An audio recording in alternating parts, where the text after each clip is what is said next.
Boys and girls, ladies and gentlemen, good evening. This is your guy, DLG, your host, Reppin.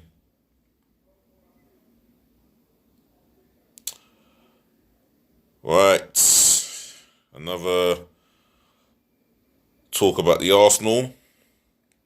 That's one of the reasons why I opened this fan channel. Well, this football channel, as well as other teams as well. But something came up today, and then Tony Adams was on Sky Sports News. I believe he was talking to Jim White, and he said he has a feeling that we could sell Aubameyang. Well, the situation with Aubameyang is he hasn't come out and once said that he's staying or going. Although there was a little YouTube video link seeing him talking with Kevin Prince Boateng. But Tony Adams spoke about the class of '88, where himself, Merson, David Rocastle, and someone else, I can't remember his name, they spoke about he spoke about that class coming through into the team. You know, he spoke about them players coming through into the team to make a difference and to perform. I think Kevin Campbell was part of that glorious era. You know, and Kevin Campbell has said it today on Curtis Shaw TV that if you're going to play for the Arsenal, you have to be 100% committed, focused.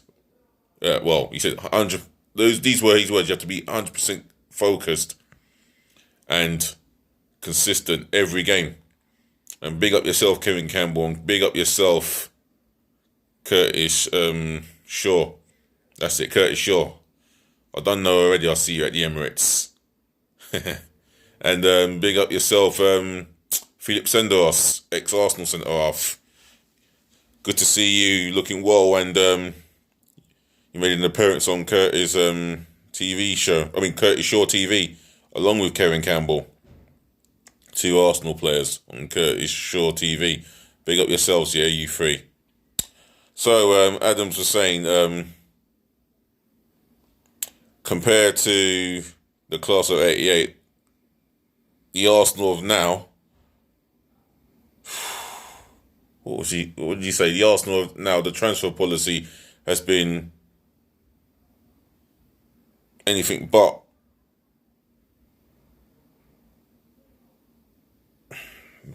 different in recent years after years.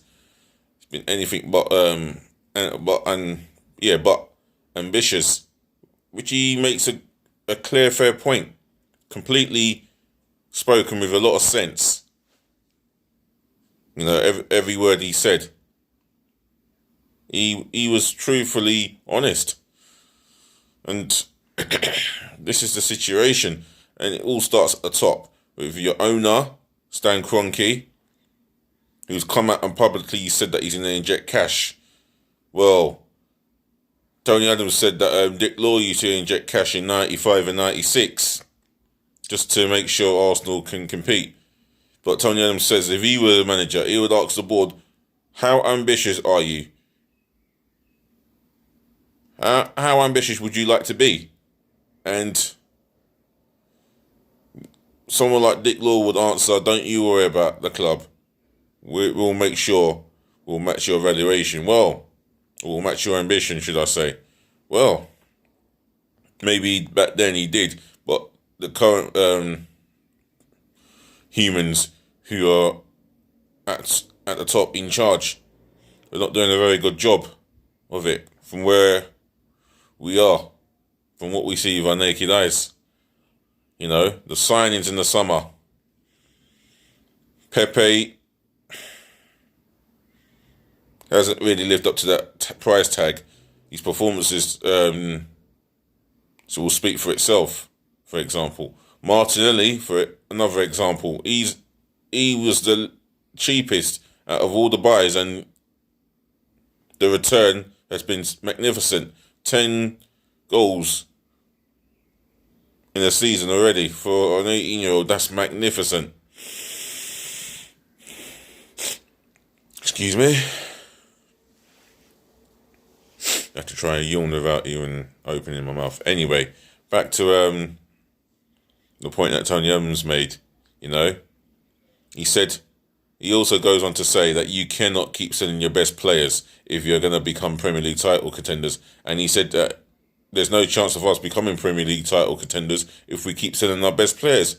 And he's completely right. He's not wrong, isn't he? I hope you, Stan Kroenke, I hope you were listening, along with Raul Sanlihi and Josh Kroenke. I say Josh Kroenke because I don't know where the fuck you are. You're fucking missing when we need to see you. We need to hear from you, but we don't hear shit from you. Don't we? And that's the difference between the ownership of Arsenal and everybody else. I mean, we're meant to be challenging for the top 3 or 4. That's meant to be our aim. We're a big club, but we're moving like Dulwich Hamlet, Basingstoke, and the likes of Billericay. Them non-league far teams, out of reach. They are. And we're moving like them. We're not acting like a big club at all. And it's disappointing. It's just completely, totally disappointing. But moving on, I would like to pick an Arsenal team that would have played Liverpool earlier today in this afternoon's game at home to Liverpool, a game that I would have loved to have gone to. I would love to pick the team that I would have picked, I think. Nothing against Arteta. He's done good. You know, nothing against these principles, his philosophy, and his game-to-game tactics. He's done well. So he's been good to us, so give him the respect. But I would have gone with a team to take on Liverpool, matching them, maybe not matching them for style of play, but matching them trying to hit them on the counter-attack. Picking a useful formation, 4-2-3-1 for me. And my goalkeeper for the afternoon, he would have been number 1, because he is number 1, and his name's Bird Leno. For me, consistently superb. Second amount of saves in the league. And his distribution of the ball could be better, but he's very calm on the ball at his feet. So Bird Leno would have been my number 1 choice. My right back for this afternoon's game, definitely Cedric Soares, without fail. Cedric Soares for me. You know, the guy's completely, I think he's consistently solid. He gets in the right position, and he would have played in the defence that would have been suitable to his game, because he can defend well, and offensively he's all right. I mean, he puts in an honest shift as a right back. An honest shift. I prefer the right back who puts in an honest shift than the one that we previously have to put up with for the sake of putting up with him. And using Maitland-Niles there, he's already stated that he doesn't want to be a defender. He wants to be a midfielder. And that's where he plays. He's a midfielder. But Cedric Soares would have gone at right back. My centre-halves would have been Mustafi. I think he's ideal for this fixture. You know, big game. Well, he likes the big games mainly. He does like the big games. And the way Arteta's getting the best out of him, I think he would have deserved to start in the team. I mean, Arsenal fans, you can come on to this channel, drop your comments below, and tell me what you actually think of Mustafi. Because in that month, he had a month period where that spell he was magnificent, absolutely magnificent defensively. Again, whatever you want to say about Mustafi or whatever I've been speaking about, yeah, just drop your comments below. Yeah, drive the thumbs up like button, obviously more than the down. And number one, the main one, is to subscribe to my channel, yeah? DLG is repping and I'm here to stay. Just want to get that one in there and make it loud and clear. My centre-half partner for Mustafi would have been Pablo Mari. Left-footed, centre-half, good on the ball, fantastic in the air, and defends well when called upon. Not only does he react to danger, but he spots it quickly in the mind. So he would have been my ideal partner for Mustafi. My left back, hands down, Kieran Tierney. What can I say? Superb on the ball. We all know he can cross a mean ball in the final third. He can put in a wicked crossing, as I've always said. Defensively, he's better than the previous left back that we had. Well, I won't say he's better than him as such, but he's as good as the previous left back that we had. I mean, Kolasinac is just not up for the job on a consistent level. This guy, Tierney, once fit, he will pick up the consistency in his game. And he's defensively much more aware than Kolasinac, that I will say. And more superior than Kolasinac defensively. So Kieran Tierney overall, yeah, he's my number one choice. The two in front of my back four, which is the pivotal point. Well, this is going to be important here, you know. I'm going to go with Ceballos to start this game. We need a bit of flair and a little... we need a little bit of flair and someone who can pass the ball from a defensive part of the midfield to an offensive part, or give the ball to someone who will cause certain problems. So, yeah, he would have been my ideal. He would have been my ideal choice to start this game. I'm going to go with Xhaka. Yeah, I'm going to go with Xhaka. I think if we're going to get a result, I feel that he's going to have another good, solid performance, you know. You know, he's not the best on the ball at times. His passing is not too bad, if the truth be told. And he's definitely never going to be the most mobile out of the midfielders. That's an area that I would love to see fixed come this summer. So Granit Xhaka gets into my midfield for me for this game. I think that's a tactical plan. I don't know why I haven't gone with Torreira. Maybe I should have gone with Torreira. But I'm going to leave him out for this one. My midfield three in front of the two. Yeah, Nicolas Pepe on the right-hand side. Right wing forward, that is. Yeah. Liverpool will be wary of his pace, of his ability to beat a man with a trickery or two. And his ability to create goals as well as score them. You know, he could be a problem for Liverpool if he's on top of his game.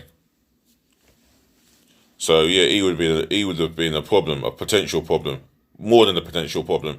Speaking of potential problem, but I think he's shown his potential. Gabriel Martinelli, he goes on the left hand side of the attack, or they call it left wing forward nowadays.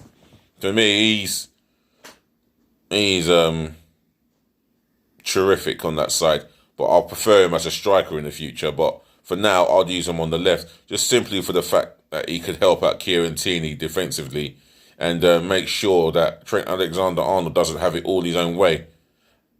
You know?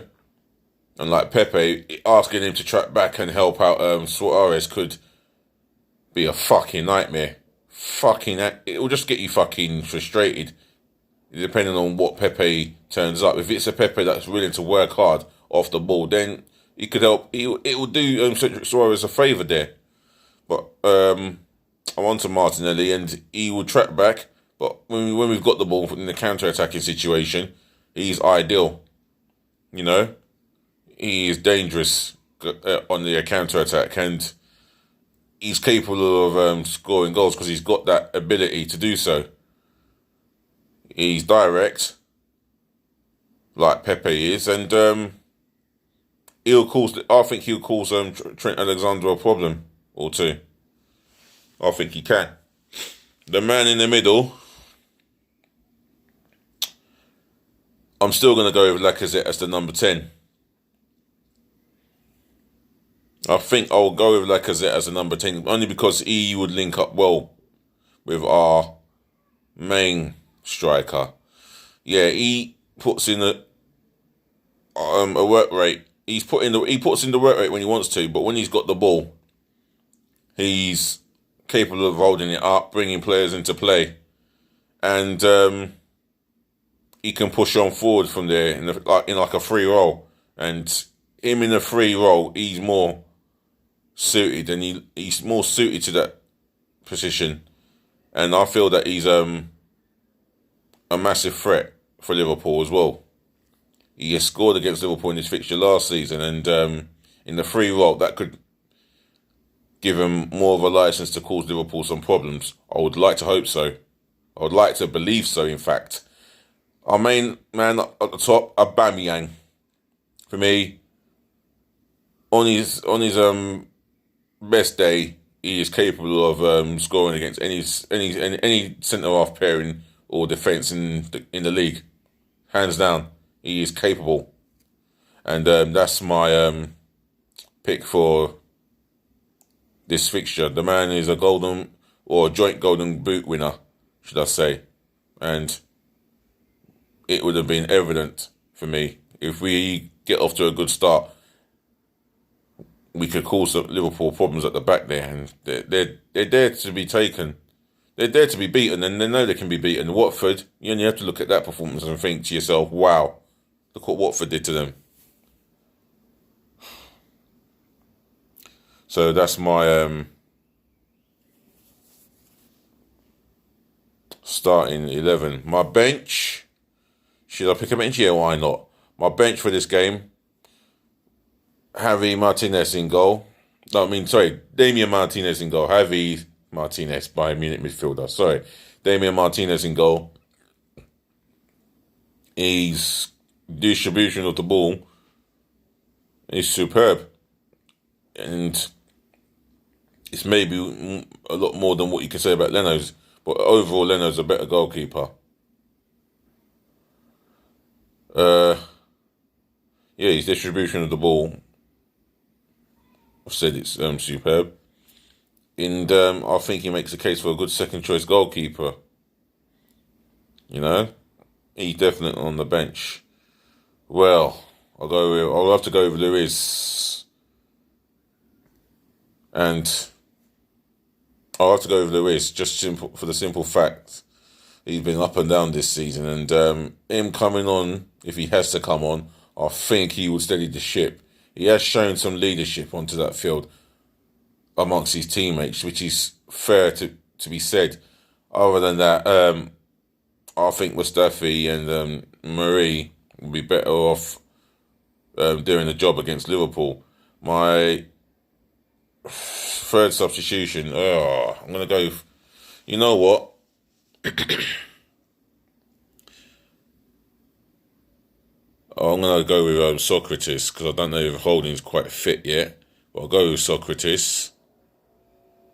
I think he's been up and down this season. Last season he was our best centre-half, and now he's just been, he's coming towards the end of his career, and I think he'll be moved on in the summer. Mind you, he did state he wants to go back to Greece and finish off his career, so all the best to you there, Mr. Socrates. I'll go with Holding. Yeah, I'll go with Rob Holding. I think he's back from it. I think he would have been back from injury by now, and looking for a place into the first team. But for me, I'll have to keep him grounded a little bit. You know, keep him protected as much as possible, because You know, he has been injury prone, so we have to look after him. And the starting place for him is on the bench. Well, I'm going to go for Torreira. I mean, I was thinking whether to pick him for the game. I was thinking to go with him on Xhaka, but I just don't know what it is with Ceballos. I think he might be able to do a job there. I could be wrong, but we'll have to see, innit? We'll never know. But I'll still go with Torreira on the bench. I think he's not done quite enough as such. But maybe I'm wrong there. But yeah, this is about opinions at the end of the day. I'm just giving my personal opinion.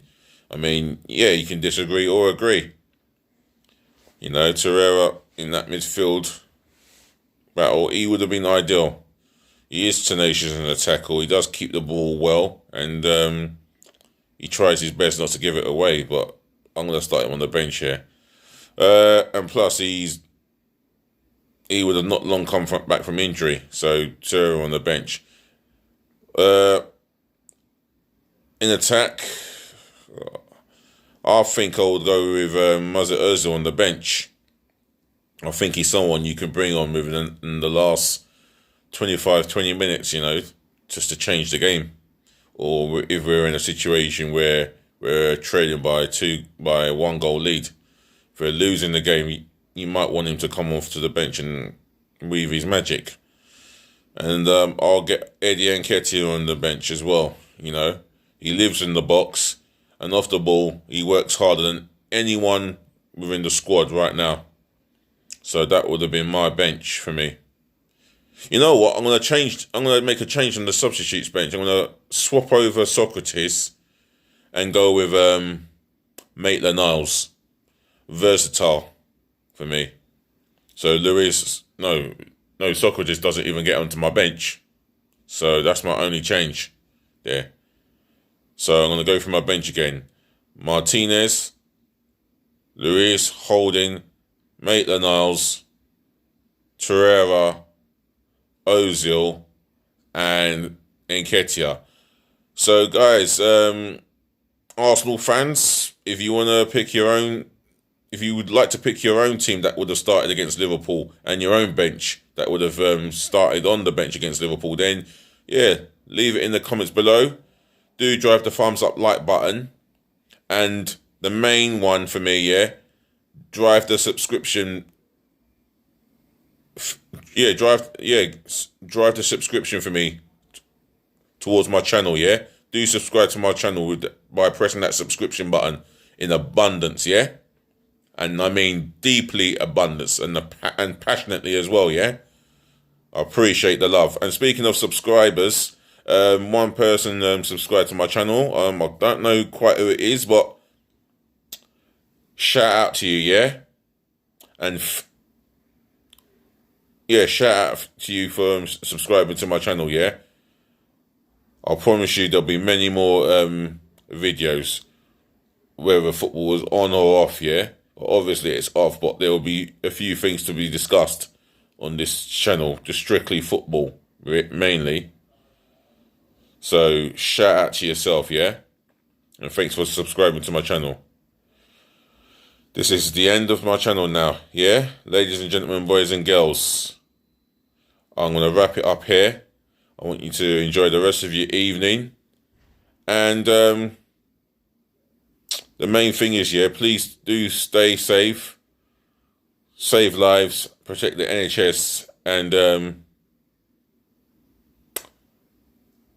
all together as one, we can defeat this coronavirus forever as an extinct.